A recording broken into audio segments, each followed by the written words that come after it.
I found that all CEOs, whether they're Indian company CEOs or multinational company CEOs, they have two things on their mind.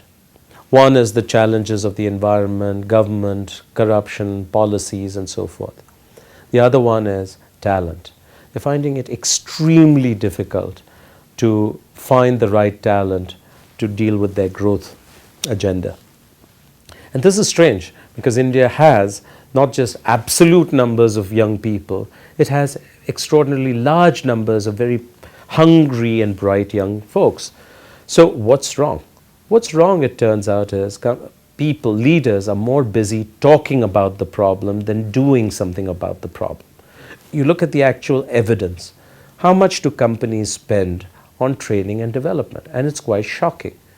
I found that on average, all companies in India are spending about 1% of their wage bill on training and development, which is pathetic. You might as well save the money. I took a look at the Business Today survey of the best employers over the last 5 years. What do the best employers do? They're busy talking about Thai foot massages, wine tastings, Xbox gaming consoles that in the middle of the lobby or whatever. And these are fun things to do. It's important to do these things to attract a bright young talent. But it's not enough. You have to develop talent, and I don't see companies and leaders talking enough about betting on talent. In contrast, when I look at the handful of really, really successful companies that are growing their own leaders, and I must say Unilever stands out in this context, they do things very differently. They do three things very differently. Number one, they tell their managers, you cannot succeed in this company just by meeting your numbers. Okay?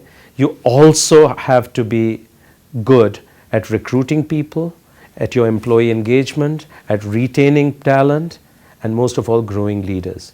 And if you don't do a good job, you'll go as far as middle management, but you'll never get to top management. And they're serious about this.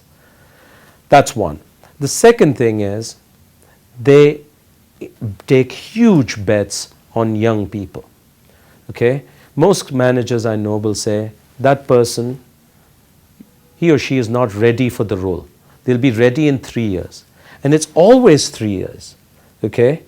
And when I take a look at how did leaders actually get to be leaders, always, 100% of the time, somebody took a big bet on them early in their career and gave them a job that they were not ready for. And somehow they stretched and made a success of it. And they grew in confidence and they were ready for the next challenge. And so what companies need to do is do that far more systematically. Find bright people in their 20s and 30s, people who have courage, people who have passion, people who are good learners, and give them jobs that they're absolutely not ready for, and a small safety net. And that's how you grow leaders. And finally, you need a very different type of HR leadership for this to work. Okay? The problem with a lot of our HR people is they're totally focused on metrics and processes and meetings, but not on people. They have very little understanding of the business they support and even lower connection with the employees they're supposed to support. And so, and they're also very tactical. They're not thinking strategically about the people issues. They're thinking only about hiring, attrition, the employee value proposition, and so forth, benefits. And so if you're going to get this transformation, you need an HR leader who's completely different. You need an HR leader who understands the business. And so when CEOs ask me, where do you find such a person? I say, take your best business leader and put them in charge of HR also. Okay? And if you've got a good HR person, send them to go run a business or give them a business also. That's how you develop the linkage. Number two, you need somebody who's able to think long-term and strategically. And number three, you need someone who's got courage. The courage to challenge the business and all the sacred cows and the ways of doing business. So unless you get a great HR person who's able to do these things, you really don't get the change that you need in companies.